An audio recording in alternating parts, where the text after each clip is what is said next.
is more, and you can straighten me out if I'm wrong, but I'm very concerned about them selling high-tech weapons to people who are willing to commit suicide to deliver them to U.S. targets or friends of ours. However, I don't for one second think the Chinese would ever really consider any sort of nuclear strike against any U.S. city. And the reason I believe that is that they're not suicidal. They're kind of like the Russians in that they're not the Taliban. They're not Al Qaeda.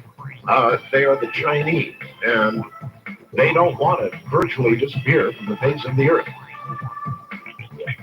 I can fundamentally agree that they and their military policy is certainly not designed to fight us in a one-on-one thermonuclear toe-to-toe type of experience, quoting your classic Dr. Strangelove. No, they're not going to do that. On the other hand, what is disturbing is statements made by their hierarchy at the highest level that indicates that if given the opportunity or in a situation that they feel it would be necessary, they certainly would not hesitate. And we've seen that come out of the general staff. They would not hesitate. They would not hesitate to do what, Joe? I'm going to give you an example.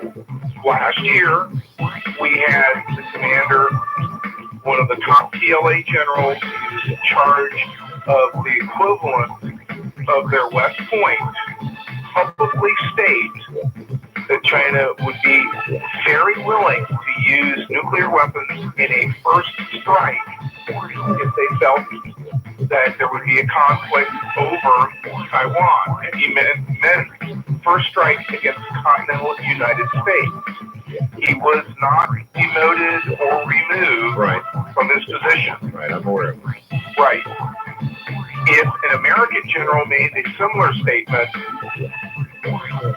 well, let's see, they can kiss his career goodbye. Listen, if the Chinese attacked Los Angeles, I can assure you, Charles, there wouldn't be talk. There would be action, and it would decapitate the Chinese political establishment. It would decapitate and destroy the Chinese military. It would take out their infrastructure, and it would take out cities. It would be suicide. Now, let's put this into the actual context of where combat would take place. Would we, on the other hand, strike at one of their cities if they say detonated a nuclear weapon in low altitude space, say over one of our carrier battle groups in the Pacific? Same deal. We would Same deal. We'd take out their infrastructure. We'd take out their military. We'd decapitate them. The problem with doing that is, again, when we're looking at things like the DF-31, we helped them design and build that by selling them advanced U.S. technology, radiation-hardened computer chip technology in the 1990s. If we retaliate to destroy mainland targets with nuclear weapons, they will be left with no alternative but to fire what they've got, use it or lose it. Yeah, well, they would. They'd fire what they have. So you would be looking at, say, 20 to 30 of the largest U.S. cities. Well, then you'd be looking at a full nuclear exchange, and there would be no more China. So in their case, one of their tactical doctrines, this is right out of the PLA headquarters, directly from a conflict combat simulation. They're one of the alternatives for them to prevent a carrier battle group from reinforcing Taiwan is detonating nuclear weapons in space above the battle group. You would not be destroying anything, but the EMP pulse certainly would knock out a lot of things. Mm-hmm. Yeah, I'm sure that's true. I guess we're going to have to live to disagree on this subject. What I am concerned about is the Chinese getting weapons to people who would use them in the continental United States if they could. And that's something we're looking at there. I beg pardon? So that fits what they refer to as asymmetrical warfare. That's right. The Chinese actually refer to it under a code name called Assassin's Mace. Okay, whatever. Asymmetrical warfare. We call it asymmetrical warfare. Assassin's Mace is essentially, let's use some proxies, let's distribute some technology. A good example would be, let's sell ballistic missile technology through our proxies to, say, Iran. Yeah. The current upper stages of the Iranian version of the no-dom missile, which they purchased from the North Koreans, which they know as the Shahab-3, the current upper stages are designed and built by China Great Wall Industries and China North Industries. Those two upper stages have extended the range and provided the Iranians with the capability of either a chemical or nuclear warhead with great accuracy, which is, let's compare that to the difference of flinging one, or maybe we can hit a city, to now flinging one to the point where we can pick the building where we want to hit. Right. It's your position that engagement is not working. Is that correct? It's been the policy since 1990, and I see no advantage to it at all. Explain the policy of engagement. Engagement is the firm belief by those who are currently in power that by engaging in trade with China and therefore forcing them into a capitalist mode, that China will become less belligerent and more democratic. Eventually. Yeah. Eventually. Now, what is the evidence that that is not working? Now, it's not something that's going to happen right away. It may be even a generational policy before you can judge whether or not it's working. Well, first and foremost, we can see, for example, the proliferation, as you refer to it, intentional proliferation. The Chinese policies also in regards to their borders. We can talk about Taiwan, we can talk about the India border. Things that don't necessarily directly reflect upon us, but we can see how, for example, the relationship between America and India has improved rather dramatically, and we can say we can actually put that at the feet of Beijing because they've actually gotten more belligerent, not less. We can also look at the fact that the expansion of trade with China has enabled them to literally triple over the period of time their defense budget, and are now basically purchasing state-of-the-art weapon systems, in fact, even building them. Mm-hmm. So, in essence, we are building the military-industrial complex that's facing us with our own cash. Then we could actually go into, let's see, is it actually making them politically nicer? Well, what we've done is we've built a fairly narrow middle class, which is directly dependent upon the exploitation of some 700 to 800 million very impoverished people that they use essentially as low-cost labor. That's fair. The net result of that is, with this narrow middle class, want a democratic or a liberty-based government? Well, the answer, of course, is no. So, in essence, what we've built is a fairly technical middle class that is actually dedicated to totalitarian one-party rule. They don't necessarily have to be members of the party, but they have reaped the benefits to the point where they have a vested interest in that format. So not only are we building a military, political, and economic competitor, we're also building a generation of Chinese who look upon us as the enemy.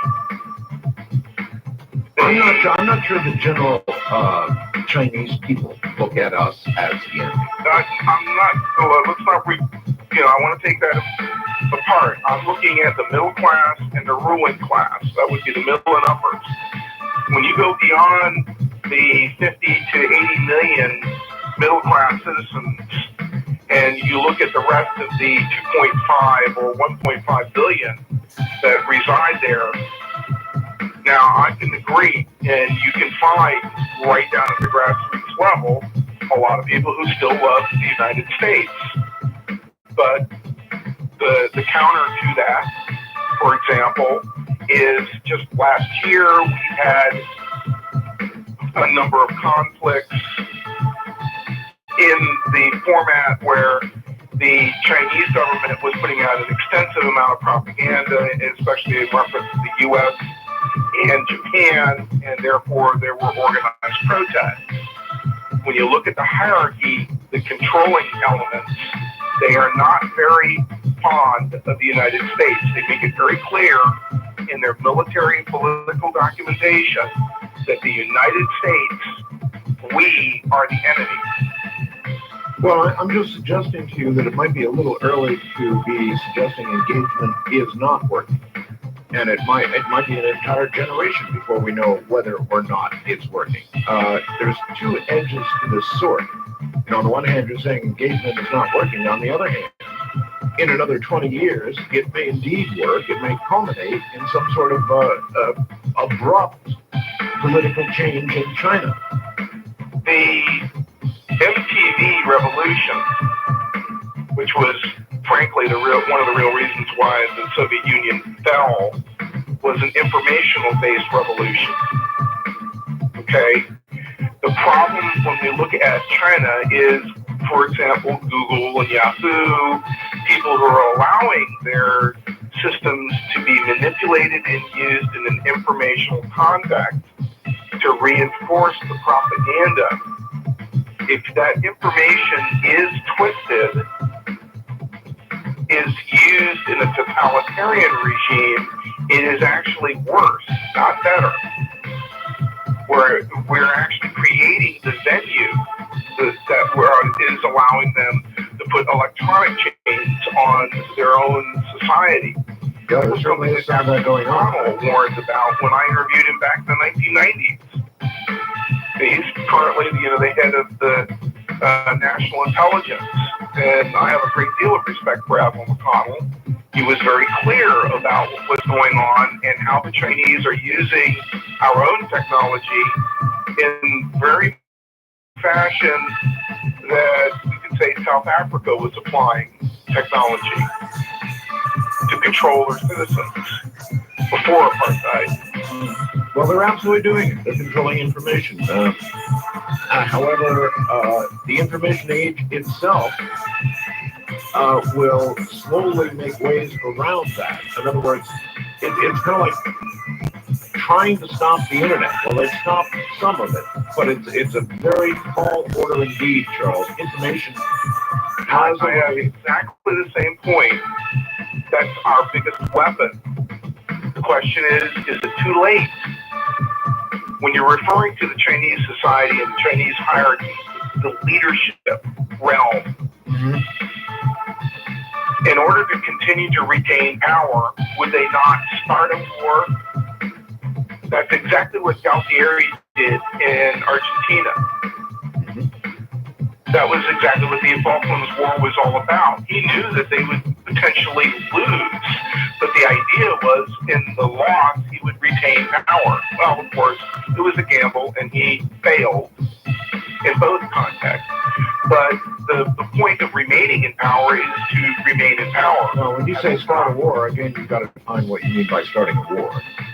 It depends if it's going to be a low-level type of thing or if it's going to grind its way into something much larger. Well, I'm willing to acknowledge we're already in a low-level kind of asymmetrical situation with China. They're supplying some people we don't like. There's no question about it. Right. And we're already seeing a backlash here in the United States. Well, where do you think this is going to lead? I mean, do you really honestly believe this is going to lead to Los Angeles going up in nuclear smoke? The two alternatives are either explosion or implosion. We prefer the implosion, which in essence is the Chinese government would collapse and then a new state would be formed out of this. Of course, the problem with that is remember, once again, we're dealing with a totalitarian regime with nuclear weapons. Right. You could think of it in these terms. Whatever party is in power puts their troops in charge, their personal troops in charge of the nuclear weapons. Of course, right now the Politburo controls all nukes in China, Politburo troops. Right. So one of the reasons why we can tell when they're really deadly serious is when the Politburo troops start mobilizing. The same thing applies when you're looking at their organizational structure. If you want to watch what's going on, watch the People's Armed Police and the Politburo troops. We've seen them recently because of the high level of the Olympics move in and around Beijing. What do I see them doing? Do I see them going into a toe-to-toe nuke with us? No. What I do see them do is, all right, one day, let's go ahead and declare a blockade around China, around Taiwan, and go ahead, make our day. Bring it on. We'll take your Navy on. We're not going to fry an American city, but we're going to do battle with you close to the mainland with ballistic missiles aimed at your systems coming to threaten us. I'm not sure. There was a day, certainly, when we would have sent a carrier battle groups to the rescue of Taiwan. I'm not sure that day remains. I'm not sure that we would go to the mat for Taiwan. Well, we're also looking at other aspects of this. The low-level war is going to continue. You're going to see another, just a little notch up in the maneuver of its sophisticated weapons being distributed, sometimes to third parties, to terrorists and government. That I can clearly see, Charles. That I can clearly see happening. The aspect here is to spread us a little thinner, to make us think about places like Somalia and Sudan, and to put personnel that would be dedicated towards those things in this down. You're also going to see some additional operations here in the U.S., just like the one that we uncovered when we picked up those two Chinese guys last year peddling surface-to-air missiles. This happened before we got 2,000 fully automatic AK-47s back in '96. That was in L.A. And the two guys that were peddling that were direct representatives of Poly Technologies and China North Industries, companies owned by the Chinese Army. And they made it very clear that this was just a taste, that they could give the agents who were running the deal, they could give them access to much more sophisticated weapons, such as surface-to-air missiles and RPG-7s. All right. Listen, when we get back after the break, we've got a break coming here pretty soon. You do know apparently quite a bit about U.S. technology, where we are and what we're doing. Is there a new SR-71 Blackbird or the next generation of what should have come after the SR-71? Do we have anything coming? Yes. What? It is affectionately referred to as the Son of Blackbird, or SR-7. It is an unmanned system at the moment. Okay. Very stealthy, extremely fast, and high-flying. It will exceed the capabilities of the SR-71 by a generational context. It is lightweight, quite capable of flying well out to 3,000 plus miles. Okay, they call it Son of Blackbird? Yeah, Son of Blackbird. Son of Blackbird. I like the name. All right. Charles, hold it right there. And when we get back, we'll kind of turn in that direction and see what Charles knows about what we've got on the drawing boards or beyond. I'm Art Bell. Good morning. In the middle of the night, Charles R. Smith is my guest. And I've had a lot of emails from people. In fact, a couple of photographs that were quite convincing. Contrail in the sky. And normally you would expect to be able to look at the origin point of a developing contrail and see an aircraft. But you know what? A lot of people have been taking photographs of contrails being formed by things you can't see. Are we developing an invisible to the eye aircraft? We'll ask in a moment. Listen, I want to remind everybody that even though I am retiring, my emails will remain the same. That would be artbell at Mindspring, ARTBELL at mindspring.com. Either way, it'll get. All right, Charles, I have had interestingly, a lot of emails from people who claim that they're observing invisible planes by seeing contrails, then looking with some sort of magnification and not finding a plane at the lead of the contrail. Now, what's going on? The process is known as isoluminescence. The original project, as a lot of this technology dates back to World War II, to a project called Yahudi. I know that sounds pretty strange, but yes, it's called Yahudi, run by the U.S. Navy. They discovered very quickly during the early portion of the Second World War that it was quite easy for German U-boats to dive and get away from our very slow patrol planes. Basically, the U-boat could spot them and dive and disappear long before the patrol plane could arrive on the scene.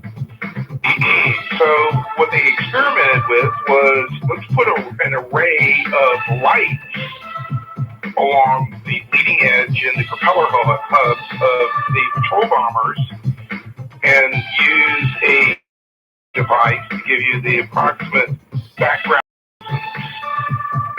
and change those lights to match that background, therefore mask the patrol bomber until it came right on top of the U-boat. Okay. And it worked. Now, of course, this was early 1942.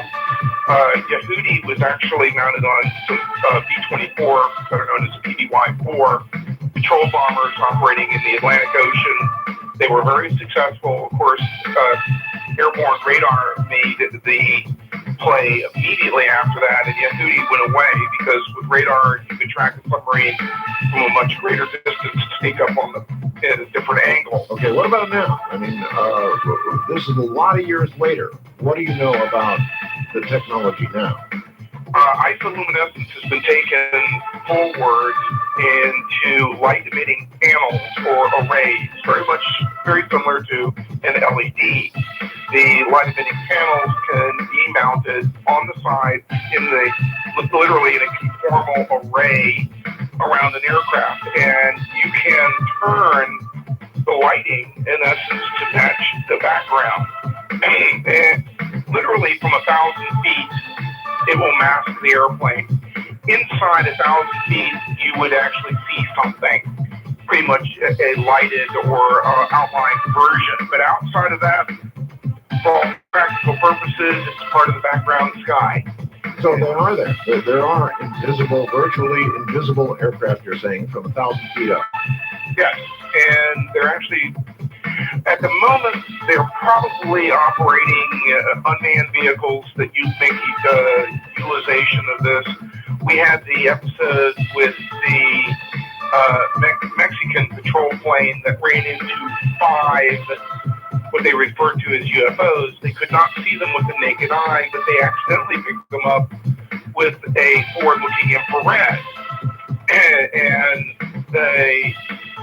interestingly enough, the material was immediately made available to a UFO journalist in Mexico who, of course, pronounced that Marvin the Martian was visiting the Netherlands, or in this case, out by the Yucatan Peninsula, where there's virtually nothing. Well, the reality was a number of aircraft that we use perform in and around the Gulf area, because we're talking about white sands. If you lose, you probably would want to do it over a water-based area so nobody can go out and recover it. You can go out and find it and bring it back.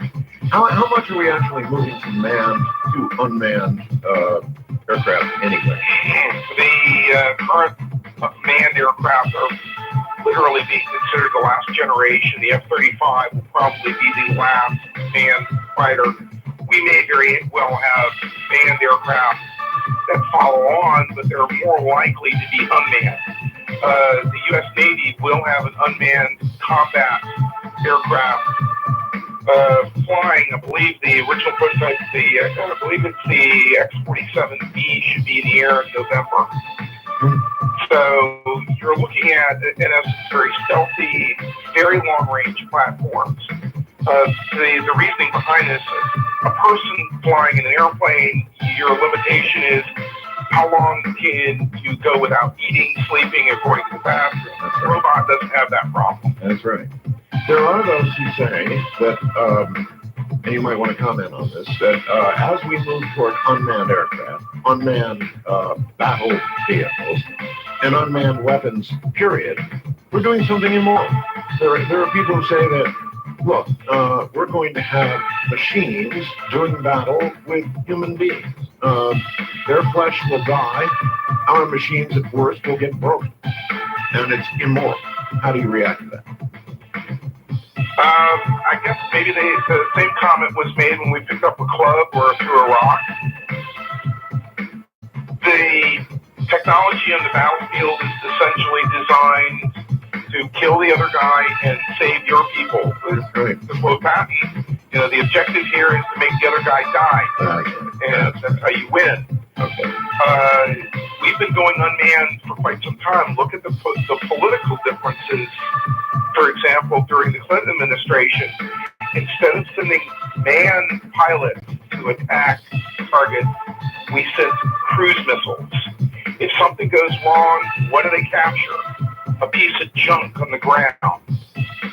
Do they have a live pilot that they can parade around and hold captive? That's right. There you go. That's right. Well, the same thing applies even right down at the battlefield level now, where we're seeing the utilization of robots, ground crawlers, small flyers, all sorts of things that give our soldiers an immense advantage. Yeah, because somebody can literally sit in mainland U.S. with what amounts to a fancy joystick and fight a war. What kind of weapon is the U.S. developing that can strike anywhere on Earth, you say, in 30 minutes? Well, that's one of those little things that not a lot of people pay attention to until you start looking at where the budget is. The guys over at Northrop Grumman come up with launch vehicle. Think of it as just kind of like a conventionally armed ICBM. Except this ICBM, once you let it go, it doesn't have a nuclear warhead. It actually has a smart submunition warhead that can range all the way to the other side of the planet and release a shower or array of miniature robots, each one of them armed with its own personal explosive.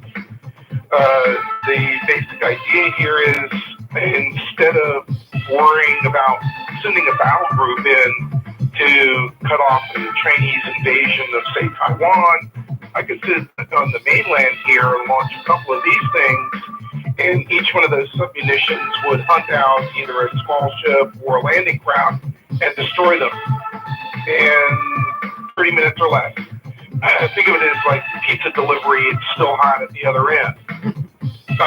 There are a number of different munitions that they're designing for this. One munition, frankly, has no explosive warhead at all.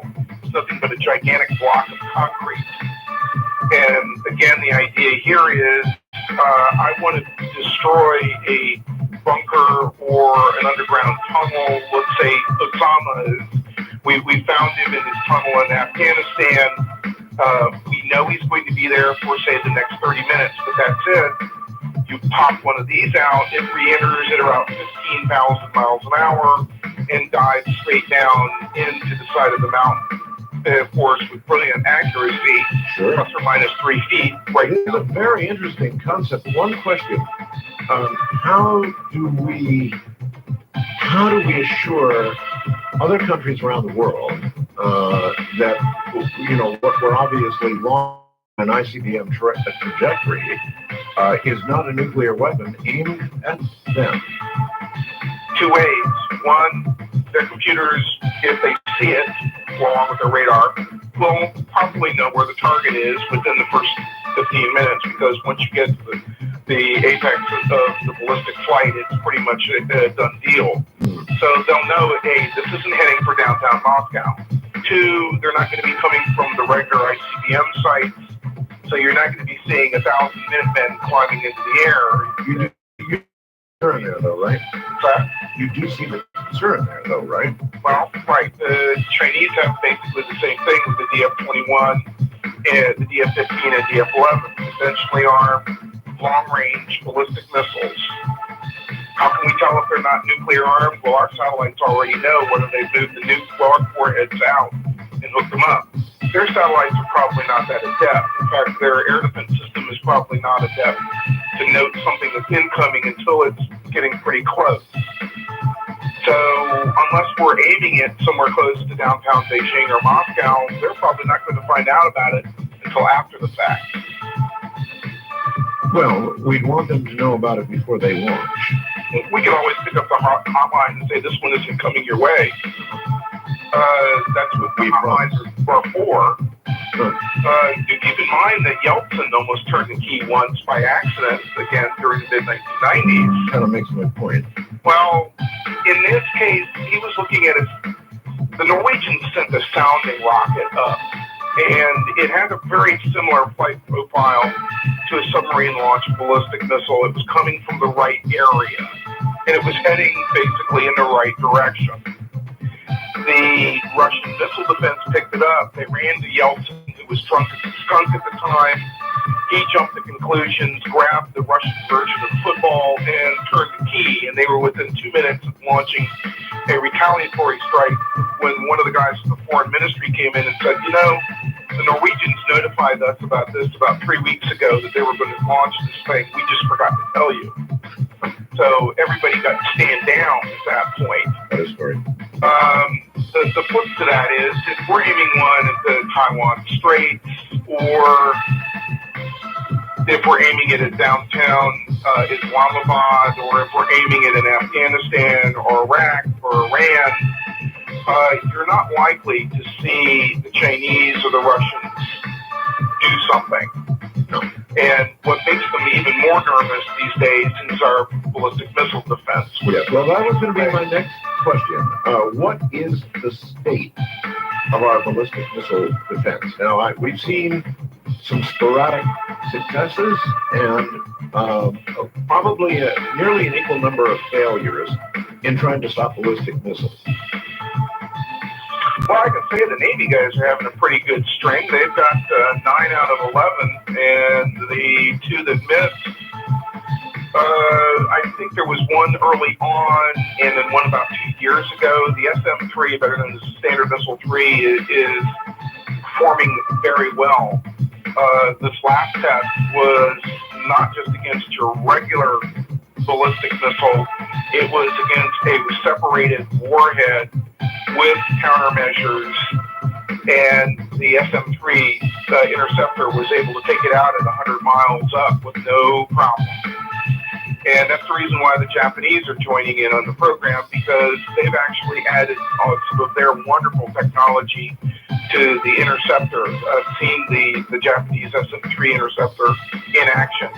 It is an impressive piece of technology. Yeah, I would think the Japanese would be particularly interested in this technology for obvious reasons. Yeah, and one of the debates going on in Japan right at the moment is what would they do if they saw a missile being flung out of either China or North Korea, but it wasn't headed towards Japan, but to the United States. And the debate going on is, should we shoot it down or not? And I have a feeling that they're going to come to the conclusion, yes, we should. The JDF and the U.S. military do have separate command structures that's as per law, the Japanese law, not U.S. law. But on the other hand, our sharing and operations date back all the way through the Cold War. So despite those little minor economic tips that we had with each other, we were still watching the Chinese and the Russians and the North Koreans quite intently side by side. The Japanese are in the National Missile Defense Program at the highest levels because they are contributing some very, very advanced technology. The SM-3 interceptor is a very good example of exactly that. What I'm seeing, especially out of the Navy guys, is a very capable system already being mounted on cruisers and destroyers. This last intercept was performed by a destroyer, by the way.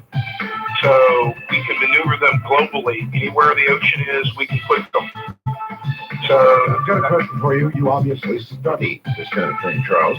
Going back to the first Iraq War, there was a great controversy about how many interceptions, successful ones, we actually made of Scud. I don't know that anybody really knows the true answer to that. Do you?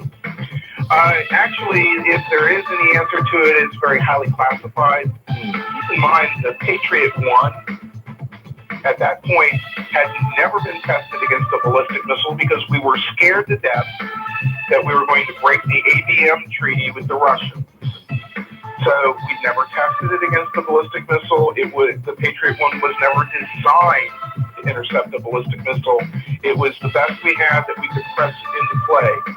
Oh, sure, but you don't know the answer to that. No, I would suspect that there were some intercepts that were successful because we can see the results. I do know that there were some where we didn't even detect the incoming, and the results were terrible. When you look at Bell 2, on the other hand, the Patriot did perform, PAC-3 performed very nicely. In fact, it performed a little too good. In the case of one British Tornado and one F-18 Hornet, neither one was able to get away from a PAC-3 that was fired at them. So we had a little problem identifying our own guys in the region. The SM-3, on the other hand, it's different build, different designer. The Navy has been doing this for quite some time because they have to defend warships. So this is not something that's easy or you can do just overnight. You can build the missiles, but you got to train the guys. The Navy, on the other hand, sits out and fires these things all the time. They train their personnel 24/7 when they're on it. So that's a whole different ball game. The U.S.-based interceptors, we've had an on and off success with them. They're better than nothing. Frankly, I would rather have something in comparison to just sitting here going, give me one right in the face. Mm-hmm. You're going to see them based down in California. You're going to see them based in Alaska. There's a very good chance that we may end up seeing some of them based out of Guam. Right now, there's obviously a big controversy with Putin about basing about 10 or 12 of them out in Eastern Europe. And I'm glad you brought up Putin. Do you think we're going to come to political with Russia? Oh, yeah. The Russians, the Russian mentality towards this it is not necessarily the same kind of global domination that we see coming out of Beijing with the good old hierarchy. The Russians fully recognize they don't have the funding to deal with these kinds of things. What we've seen coming out of their systems and their deployment. Remember, I'm an old Cold Warrior. I go by capability, not by intention. Intentions can change day to day. All right, I'll tell you what, Charles, hold tight. When we get back, I'm going to open the lines for the audience to ask you questions. I've got a couple more myself, so all of that coming up. Remember, nothing is as it seems. Good morning, everybody. Charles R. Smith is here, and he's discussing, well, I don't know, things military generally, China, but it's gone way beyond that. So we've got the lines open, and we'll get you on with Charles in a moment. Well, okay, this is very interesting. We have somebody claiming to be calling from China on their own nickel, and apparently claiming to be calling from the Chinese government. I have my doubts, but Jeff, you're on the air with Charles Smith. Well, thank you very much, Art. It is my nickel, and I'm calling from the Beijing Olympic Committee, and good afternoon. I've worked for the government of China for the last 9 years, and I'm the only American working in senior management for the Olympic Committee, so I think I know what I'm talking about. About half of what he's telling you is true. I don't disregard anything regarding the military, but when it comes to what's happening to China, you really need to have a guest on who's been here. And clearly your guest hasn't. And here's Well, by the way, for the record, I have several times. well, I'm sure you have, Art, since you've been close here to the Philippines. Here's my point. What you're not talking about is the radical impact of what capitalism and free markets have done here in China. It's just not a veneer. It has made radical, complete overhaul changes in the financial system and the way people are doing business here and the overall attitude of the Chinese people. And you are right, Art, as you said earlier in your show, it is generational. You're not looking at the long term like the Chinese do. We look at things in quarters, the Chinese look at things over 10-year span. So what I'm saying is the changes are here. The government is going to change over time, and they believe they have democracy. You don't believe it. Your guest certainly doesn't. But you talk to the Chinese, they think they have it. Yeah. And that's good enough for them. Charles? Well, it's rather interesting. I can point out, ask one question, and I can also point out one other thing. You've got a vested interest. And I can ask if they've made such magnificent changes, why do we have accusations right now that there are child labor being used to make Olympic materials? And believe me, I understand, the IOC and its operations. And I also fully understand that there is an opposition group saying right now, because of what's happening in Sudan, maybe a boycott might be in order. That might not exactly suit your caller very much, but I'm sure that when we're talking about people in Darfur who are looking at Chinese warplanes with Chinese-trained pilots dropping Chinese-made bombs, that might be a different story. No, it isn't. No, it isn't. If that was the case, why don't we just boycott the NBA here in China because the United States goes ahead and starts a war against someone who never did anything against us in Iraq? Makes no sense. Listen, you don't understand the changes that are here they are seismic. No, I do understand. They are life-changing in a country like China. Little things such as child labor happens every day. It happens in countries like Thailand where we buy thousands of goods. Mexico as well. That's right. Good point. And I think I'd like you to talk about this, and I'll get off here. If you wanted to start, or if there was a conflict over Taiwan, what would the United States do? The biggest weapon we have is our economy. If I was president of the United States and I got into a real contest with the Chinese over Taiwan, I would declare an executive order, read Tom Clancy's book, perfect example. I would declare that all U.S. government agencies and all U.S. businesses to cancel every contract with China. You would suck out how many trillions of dollars out of this economy and create a potential civil war. The Chinese don't want it. We don't want it.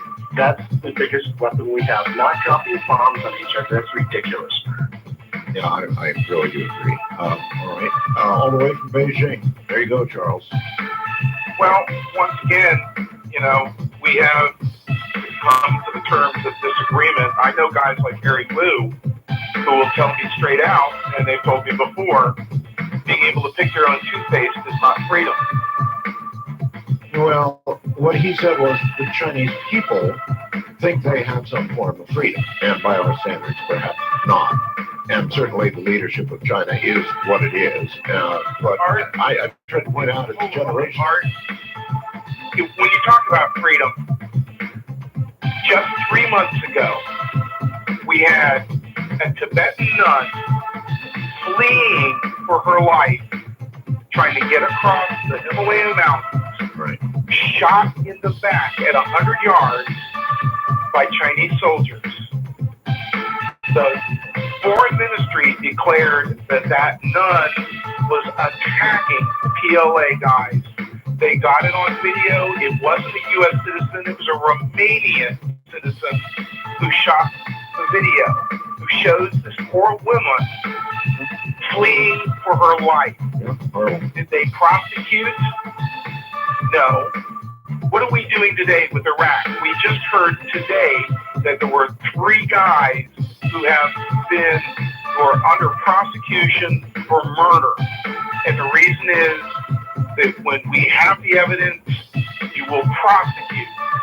In the case of the PLA, that soldier was probably given a medal for shooting because he was able to pick someone off in the snow at 100 yards. Yeah, I'm not defending the Chinese military or the Chinese government. I well know what they are. The argument was whether or not we are or are not having engagement actually having an effect. And he was saying... Shooting an innocent woman. Yeah, I heard you. I heard that you. engagement or murder. Okay, well, we can only have one conversation at a time. Engagement is one thing. Individual things like you're talking about right now, I don't think we can mix the two. Okay. I just don't. I mean, if you want to have an argument about or a discussion about engagement, that's one thing. But if you want to, we'll move this into the engagement side. We have engaged Beijing to pressure Sudan to knock it off in Darfur. Has that been successful? Not yet. And not everything is going to be. Engagement is not the kind of process where you throw a switch. As I said earlier, it's a kind of a generational thing. It's going to take a generation or more. All right. Now, when we focus in, let's look at the example that I just brought up. We've engaged, we've requested, we've done economic work, we've gone through the UN. I know some of these people. I know the UN representatives who have worked with the Chinese one-on-one, and they are appalled watching Chinese-made jets dropping bombs on people who just want food. Well, I mean, we have the Russians dropping bombs in Afghanistan. We've had lots of people dropping lots of bombs all over the world. We're a warrior people. So change is not going to occur instantly, but I think that doesn't mean you stop trying engagement.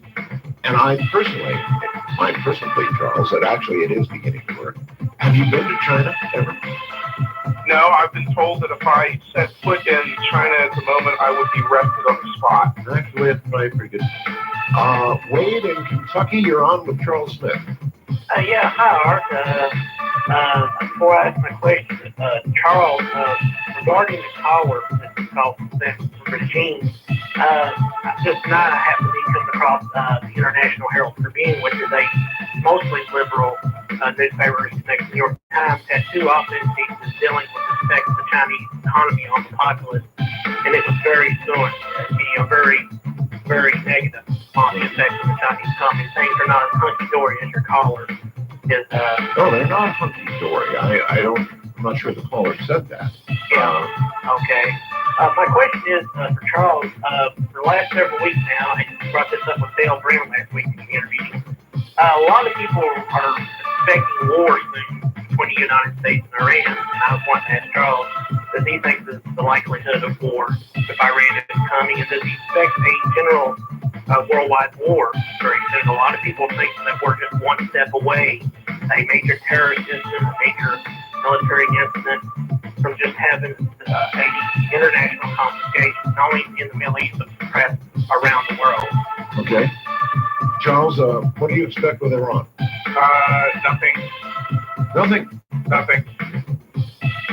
A lot of chest pumping on all sides, but no action. Keep in mind, if you really wanted to hurt the Iranians, you'd only have to have one airstrike in a place where there's virtually no people, Karg Island. You shut off literally all of their oil exports. Almost 90% of all the oil that leaves Iran goes out of Karg Island. Okay, and if infiltration of terrorists and insurgents continues from Iran, you don't think into Iraq, you don't think we're opposed? The reverse is already in case for the Iranians. We've even seen some protests recently. The Iranians are in a short fuse internally, and the ruling mullahs know that.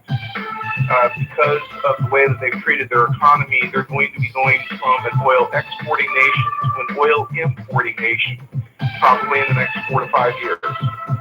Yeah, I heard the price of oil just went up 25% or something.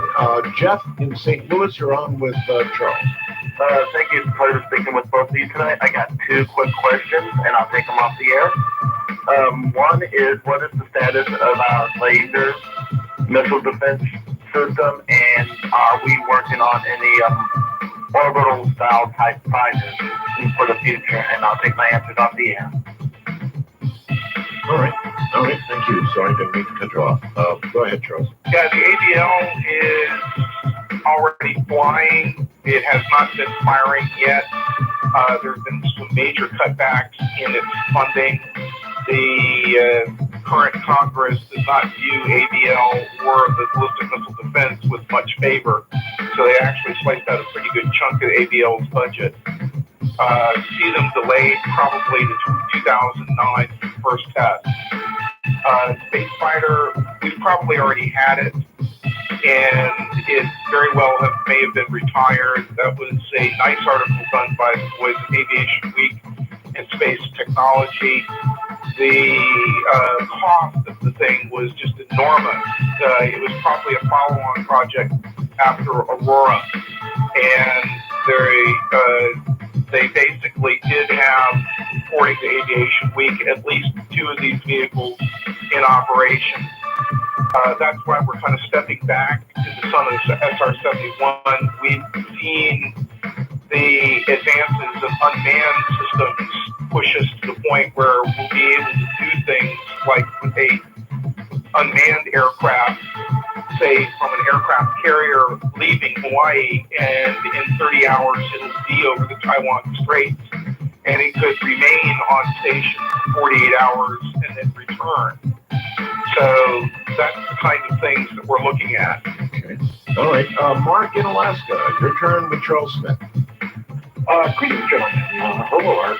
First of all, I want to wish you a happy, safe, and enjoyable retirement. Thank you. You're very welcome. And really enjoyed the Rockwell show from Supermax, but that was outstanding. Thank you.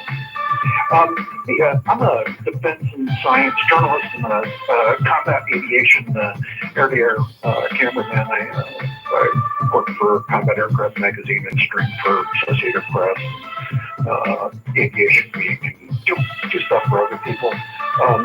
And just wanted to kind of bring you up to date on a couple of the anti-ballistic missile programs that you had asked for. And number one, we never did get a warhead-to-warhead kill of any of the Scuds in Desert Storm. There wasn't a single one. There were a couple of intercepts on fuel tanks and the ends of the fins, but we never did get a warhead-to-warhead strike. Okay. The airborne laser, which I'm pretty much the only journalist that's ever been allowed to cite the thing. I did this cover story for Popular Science a couple years ago on it. Seems, for fits and spurts and money problems like Charles was talking about, is going to go ahead, look at probably to start shooting at missiles in the air probably end of 08, beginning of 09, and they've got money for their second one. There's also some other interesting stuff that's going on with taking the Lockheed Patriot PAC-3 missile and adapting them and arming them onto F-15Cs. This will be to be put in the far west Pacific, because what you can do then, the missile's about 17 feet.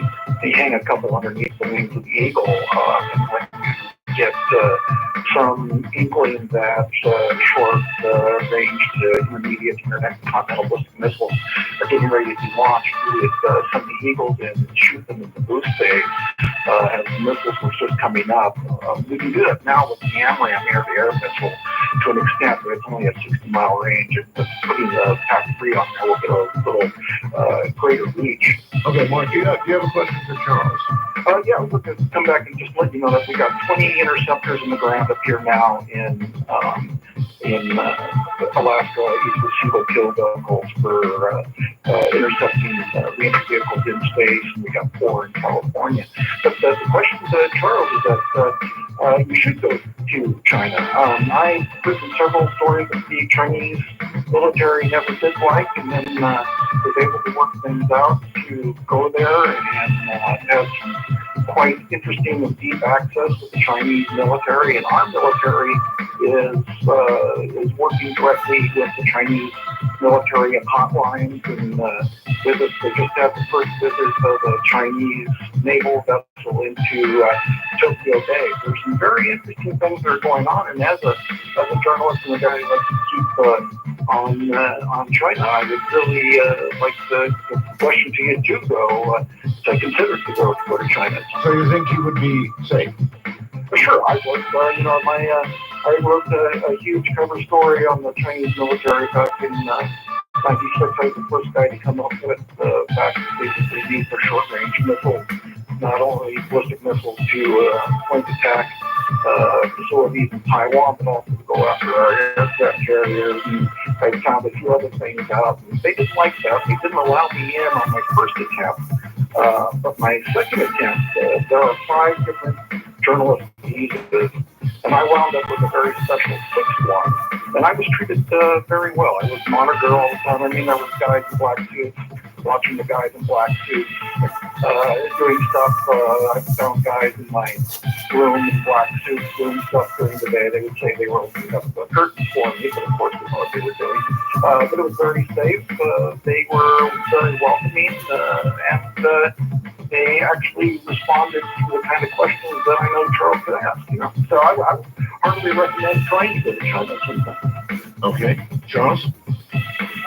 Unfortunately, because of the exploits I had during the 1990s, where I actually uncovered PLA intel ops here in the U.S., published some posted information about Chinese generals who were meeting with people like Von Braun, the head of morale, Bernard Schwartz, the wonderful stuff with C. Michael Armstrong, who was running news at the time. You just don't feel safe. I've been told directly, do not. And this was not by a U.S. intel. This was by foreign intelligence ops. He said, do not go to China. You will never return. Okay. All right. Randy in Boise, Idaho. You're on with Charles. Hey, not a lot of time here at the break point. okay. Quick question then, Charles, if I could. Sure.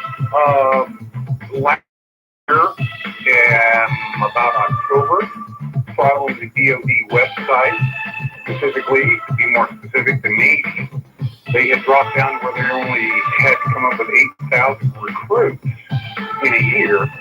And then by the 1st of December, it had jumped up to 48,000, and they had been declining. And then they put out a kind of an email kind of a thing saying that they wanted at least 40,000 prior service Navy to come back in, and they're still continuing to push quite heavily. And so the question is real fast. And the question is, so what's the buildup of military and extensive U.S. Marine battalions and such being sent to South Africa? Well, maybe not Africa. All right. Hold it right there. We're going to have to cut you off. Sorry. We'll be right back. My guest is Charles R. Smith. We're talking about China. We're talking about our policy for China and things military in general. So if you have a question for Charles, come on ahead. We'll take it up again in a moment. Once again, Charles R. Smith. Charles, is there anything in the interview that you wanted to get in that we haven't managed? Well, I just find it very interesting, to point out that I'm looking at capability, ASAT tests, lasering U.S. satellites, selling weapons to the Taliban. All of these are policy decisions made at the highest level. That's an indication to me of hostile intent. Okay. I'm sure there is some hostile intent. There's no doubt about it. The government is communist, and that's that. All we can do is hope it will change as opposed to the world ending. Well, there are all elements in the last few years, after, 17 years of engagement, and of course, multinationals really making a wonderful benefit out of the exploitation of the Chinese people. Bill in Torrance, California, you're on with Charles R. Smith. Oh, hi there, Rick.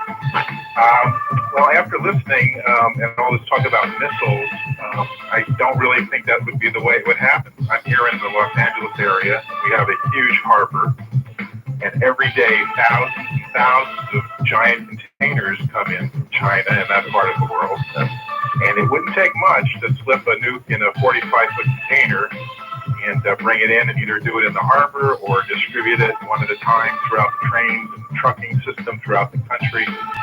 And if something was to go off, there'd be no incoming missile to track the origin of, and nobody would know where it came from. So who do you retaliate against? So the threat of mutually assured destruction isn't there because we don't have the other end. Well, there would be ways of tracking. If a nuclear weapon went off and it came from a nation state, we would be aware ultimately of where that weapon came from. Sure, really could track the type of radiation it is, Yeah. the isotope pattern, all that. That would take quite a while, I would think. And it's definitely not something that's going to happen quickly. That's absolutely true. Well, the caller has a point. Keep in mind, it was the Costco ship, I believe it was the Princess in LA Harbor that had a container full of 2,000 AK-47s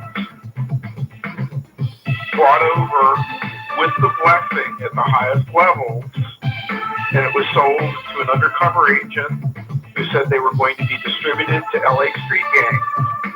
These were fully automatic machine guns, and the guys who were offering the money, who were offering the weapons, were offering surface-to-air missiles, RPG-7s, and hand grenades, and anything else in the arsenal that these guys could buy. All right, Phil, thank you. Thank you very much for the call. It certainly is true. Bob in Fresno, you're on with Charles Smith. Mr. Bell, I have one quick question or a statement to make to your guest, but I just heard you say tonight that you're retiring. That is true. And I'm here teary-eyed because you and I go back since the beginning. I used to call in all the time as Robert King Valley. Oh, yes. And we laughed together. I'm sorry, I really choked up. I just hope you're going on to a good life and doing good things. Well, I certainly hope so. And Thank I you. will miss you sorely. Many of the guests, like the Lears, because I knew Bill and Moya quite well, and everyone else. And I hope someday I can shake your hand. Okay, Bob, thank you. Thank you. Charles, appreciate the things you're saying, sir. The first time I went to China, it was during the early 50s, the United States Navy. I was part of the destroyer division. We patrolled the Formosa Straits. And through the years, the Chinese I met, and all I can tell you is that the Chinese people, they don't hate us and we don't hate them. And it's about how you split up the pie. And the two superpowers today are China and the U.S. Regardless of the saber rattling, I truly believe that we're going to work things out, remain strong. And I don't think there's going to be nuclear holocaust. They'll control their segments in dealing with the terrorists as we will control other things. But thanks for tonight and the statements you made. And you're a true patriot. And appreciate the gentleman who called from China. And all I can tell him is that the American people love the Chinese people. And thank you, Mr. Bell, very much, sir. All right, thank you, Bob, and take care. Robert in Illinois, you're on with Charles Smith. Thanks, Art. Good luck to you. Charles, my question is, I have a comment. So, in an all-out war, a first-strike situation, do you believe that the Chinese have the capability of striking all of the U.S. cities? They do, and they've made it clear that they would use it. I don't think it would happen. They're more likely to use an asymmetrical type of form. No, wait a minute, Charles. The Chinese do not have the ability to strike every U.S. city. Not every U.S. city. I'm talking about every major U.S. city here. Right, I'm talking about every major U.S. city in the United States. Do you believe they have the capability, Charles? In fact, they don't have 1,000 missiles. Okay. At this point, they probably have something in the order of about 30. And my comment is, I'm really down on the Chinese. The quality of their products is just terrible. And I can't understand why we allow this their product to come into our country. They're poisoning people, animals, their products are just terrible, and there's no quality control. And why is that? I blame our government for that, and also the human rights situation is terrible. A powerful country like that, they're going after the Tibetans for what? The human rights situation there is terrible. The quality of the products is getting better. I remember when we all, if you're old enough, you'll remember when we all bitched and laughed at the Japanese quality of their product. You remember that, Robert or Charles? Oh yeah, and you're seeing a backlash as well as some movement. We just had the head of the Chinese Food and Health, their drug administration, sentenced to death for taking bribes. So you can guarantee that they're going to react sharply because they know it cuts into their bottom line. Yeah, the pet food problem. Larry in Illinois, you're on with Charles Smith. Good morning, Art. Charles. I read the Cox report years ago, or the 70% you're allowed to read, and it was quite shocking. And the idea that there's 30% Americans cannot read is beyond belief. The Chinese are all about aggression. They're all about the military, their entire economy, their plans, their long-range plans. There's an incredible naivete afoot among people who think the Chinese will be nice if we just give them our blue jeans at McDonald's. I find this whole conversation incredible outside the context of this Cox report. By Congress that showed they've stolen most of the nuclear treasures of the Clinton administration, and the whole culture of the Chinese is all about aggression. Do you concur? The primary leadership is the PLA and the CCP. The Chinese people, I'm going to agree with the other caller, they love America, okay? The problem is the ruling class, they don't. And the Communist Party is dedicated to a totalitarian socialist regime. That's the CCP and the PLA. Those have been the people that I have been fighting against for a good near 20 years now. And that's one of the reasons why I'd love to visit China. But of course, the military intelligence department, the fourth department of the PLA, would probably like to cut me to ribbons. One of the reasons why you got to read the Cox report was because I took some people to court and got the bios of General Ding Hangao and General Shen, who got most of that nuclear missile technology from us. Okay, let's go to John in Washington. You're on with Charles Smith. Hi. Yes, Bonnie Lake, Washington. And my question is, sir, have you contemplated at all the word of God concerning Iran and China over the conflicts that are evidently coming very, very quickly? I can agree with you about China and its mindset, but do you not understand that Iran has a mindset that's given to it from a beast authority to where it will push a button because it's looking for its Messiah to return, and that's the way they believe it's going to happen? Okay, so the it's going to all end. He thinks it will be the Middle East, as many do believe that. Biblical issues aside, the Iranians have been the number one leaders when it comes to terrorism. You and I both know that. And the Chinese are hip in many cases with weapon systems in development. And it is very disturbing when I read about companies like Zibo Chemet sending spray dryers to Iran, which of course are being put into biological and chemical weapons development. All right, let's go to Michael in Amargos Valley. Hello. Hi. I listen to Coast AM on KNYE. We're up on 95.1 FM. And so it shall continue. Yes. I have a question for your guest. I was going to ask you about where to get pizza punch, but we're out of time. I'll have to email you on that. I bought a video camera made in China. I put the software in my computer, and then from that point on, my computer demanded a new password. The websites I visited demanded new passwords. And it just dawned on me that although we always suspect the internet, how easy it would be, since we import so much from China and so much of it includes software, that if any foreign country like that ever wanted to sort of sabotage us, it would be just a whole lot of things that they do through software. That's really my question. I just figured that your guest would probably have a lot of ideas on that. All right. Part of the information war, Charles? The U.S. Air Force Red Team, based in South Carolina, ran a exercise 2 years ago where they were able to penetrate into the power grid of the West Coast and the entire satellite communications network for the military, and they were able to do this in 72 hours. So if you can think of a professional team in China doing the same thing, yes, you can. I actually published the 305th and 301st and second division in PLA, Military Intelligence Department. That's one of the reasons why they don't like me is I happen to name names. Right. Your book, Deception, I guess is available online, right?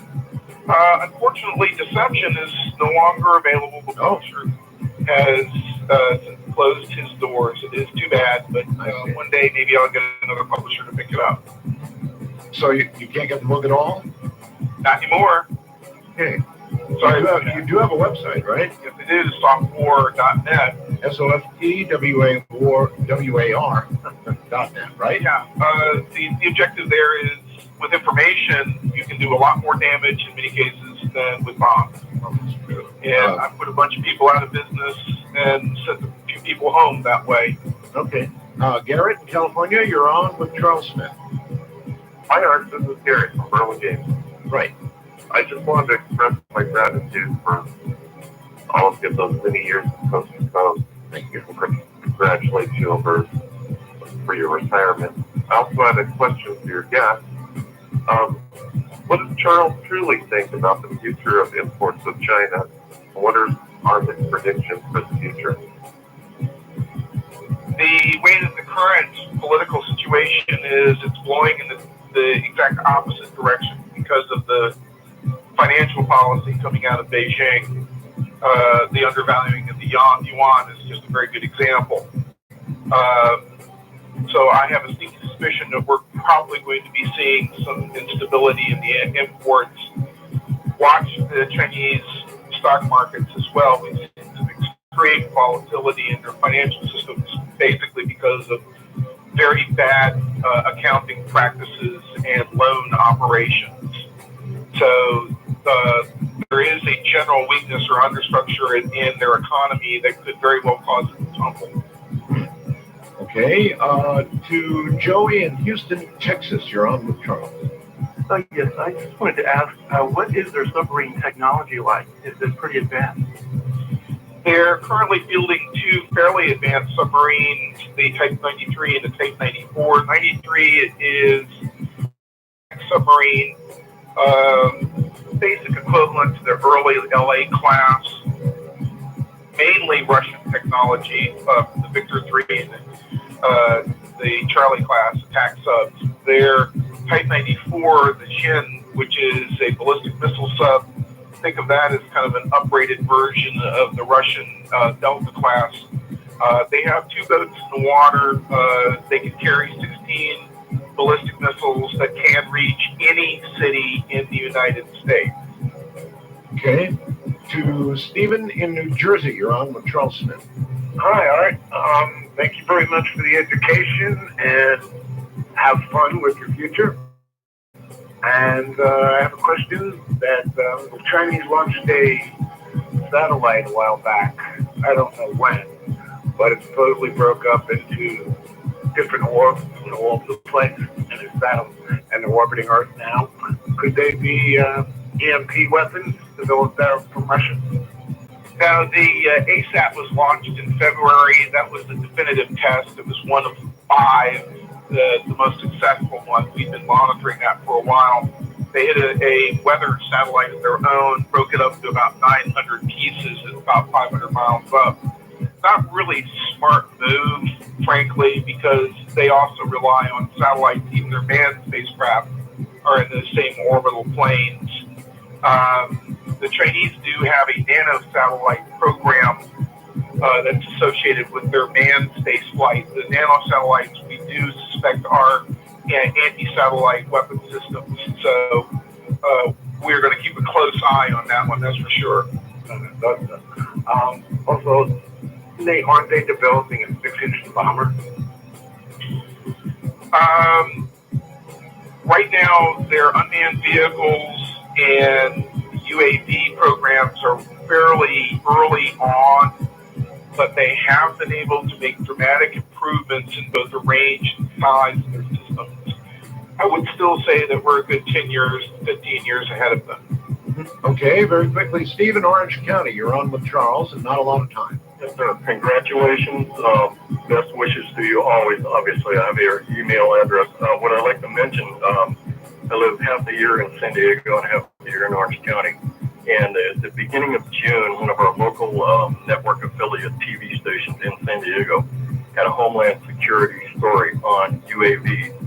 And over Lindbergh Field, where they're, of course, going to launch these, and then a half dozen other major airports around the country, O'Hare, etc., they're going to have UAVs and quote-unquote from the news story with a particle-type weapon. And I just wanted to bring that up because it all touches on what we're talking about this morning. And I haven't heard any, it was on one day and never heard anything about it after that. A lot of stories like that. You know anything about it, Charles?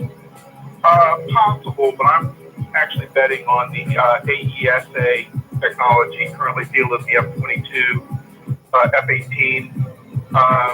In essence, the super-powered radar systems that can be both used for information warfare, meaning you can get into computers and start planting viruses with it by a good distance without ever remoting, actually being connected. All right, listen, Charles, weapon. we're out of time. We are done. I really appreciate your appearing tonight, and thank you very, very much. Thank you, and enjoy your retirement. I know you're going to the Philippines. Enjoy it. I have lots of friends over there. Okay. Take care, my friend. That's it, folks. From the high desert, it always has been a distinct pleasure. So thank you all very, very much as I fade into retirement for the whatever time it is, however many times. This one's the real one. Good night, all. Goodbye.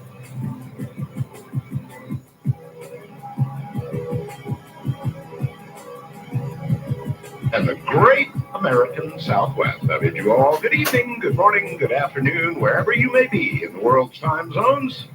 Prolific as they are in each and every one, covered like a blanket by this program, the largest of its kind in the world, Coast to Coast AM. I'm Art Bell. My honor and privilege to be escorting you through the weekend. And in a moment, a couple of moments, to be honest, we're going to talk about Roswell. As you know, it's the 60th anniversary of Roswell. My guest tonight is going to be talking about Roswell. And here in the first hour, we're going to be talking about Roswell for a really good reason. Breaking news. First, though, let us look at what's going on in the world. Never all that pleasant. A Jeep Cherokee, I'm sure you've seen this if you watch the news, how can you miss it? Trailing a cascade of flames, rammed into Glasgow's airport terminal on Saturday, shattering glass doors just yards from passengers at the check-in counter. Police said they believe the attack was linked to two car bombs found in London the previous day. Britain raised its terror alert to critical. That would be the highest possible level. And the Bush administration announced plans to increase security at airports and on mass transit now. There's a lot of speculation that this may be Al-Qaeda, that they are linked and that it has all